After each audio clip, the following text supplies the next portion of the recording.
Hello అండి. ఈరోజు recipe వచ్చేసి పెసర్లు, అలసందల కర్రీ అండి. ఇది చపాతీలకు చాలా టేస్టీగా ఉంటుందండి. ప్రాసెస్ ఏంటో చూసేసేయండి. నేను ఇక్కడ ముందుగానే పెసర్లు, బెబ్బర్లు 2 తీసుకొని నీట్‌గా కడుగు పెట్టుకున్నానండి. ఒక 2, 3 సార్లు కడుక్కున్న తర్వాతకు కొన్ని వాటర్ పోసేసుకొని, ఒక 2 గ్లాసుల వాటర్ పోసుకొని క్యాప్ పెట్టేసుకున్న తర్వాత స్టవ్ పైన పెట్టేసుకోవాలండి. నేను ఇక్కడ ఒక 3 విజిల్స్ వచ్చేంత వరకు ఉడికించానండి. ఉడికిన తర్వాత తీసి పక్కన పెట్టేశాను. అదే స్టవ్ పైన కర్రీ బౌల్ పెట్టుకొని దాంట్లో మనకు తగినంత ఆయిల్ వేసేసుకోవాలండి. ఆయిల్ కొద్దిగా హీట్ అయిన తర్వాతకు జీలకర్ర అలాగే కరివేపాకు వేసుకునండి. కరివేపాకు ఫ్రై అయిన తర్వాత దాంట్లో చిన్నగా కట్ చేసి పెట్టుకున్న పచ్చిమిర్చి వేసేసుకునండి.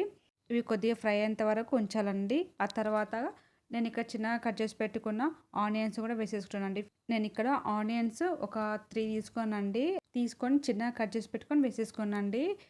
కలుపుకోవాలి. ఆనియన్స్ అంతా కలుపుకోవాలండి.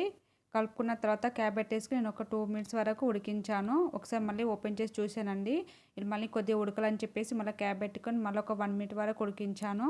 ఉడికిన తర్వాతకు నేను దీంట్లో ఫస్ట్ అల్లం వెల్లుల్లి పేస్ట్ వేసానండి. వేసిన తర్వాత నీట్‌గా కలుపుకోవాలండి.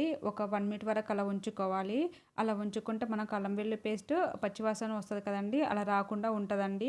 ఇలా కలిపెట్టుకున్న తర్వాత మళ్ళీ క్యాప్ పెట్టేసుకున్నానండి. క్యాప్ ఒక 1 మినిట్ వరకు అలా ఉంచానండి. తర్వాత మళ్ళీ ఒకసారి క్యాప్ ఓపెన్ చేసుకున్న తర్వాత ఇక్కడ ఫ్రై అయిందండి. తర్వాత నేను ఇక్కడ కొద్దిగా పసుపు, 2 స్పూన్స్ కారం వేసుకున్నానండి. అలాగే నేను సాల్ట్ కూడా వేసుకున్నాను. సాల్ట్ ఇక్కడ స్కిప్ అయిందండి. వేసుకున్న తర్వాతకు నేను ఇక్కడ 2 స్పూన్స్ వేసానండి కారము. మీరు కావాలంటే తక్కువ కూడా వేసుకోవచ్చు.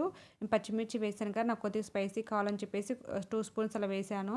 మీరు కావాలంటే ఓన్లీ పచ్చిమిర్చితోను కూడా చేసేసుకోవచ్చండి. ఈ కర్రీ చాలా టేస్టీగా ఉంటుంది. చపాతీలోకి అయితే చాలా బాగుంటుందండి. ఇంకో 2 మినిట్స్ వరకు ఉడికించండి. ఉడికించిన తర్వాతకు ఇక్కడ ముందుగానే ఉడకబెట్టుకున్నాను కదండీ!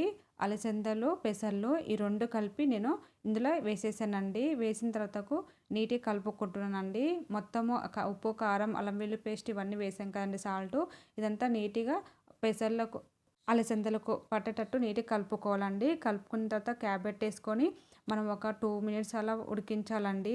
ఉడికించిన తర్వాతకు మళ్ళీ ఒకసారి క్యాప్ ఓపెన్ చేసుకొని చూడాలండి. ఉడికిపోయింది. ఇక్కడ ఒక చిన్న గ్లాసు వాటర్ పోసానండి. మళ్ళీ దగ్గరికి అయిపోతే అడుగు పడతాయని చెప్పేసి వాటర్ పోసేసి కలుపుకోవాలండి. ఒకసారి మధ్యలో మళ్ళీ చెక్ చేసుకోవాలండి. అడుగు అంటుకుంటుందో ఏందని మధ్యలో చెక్ చేయాలి.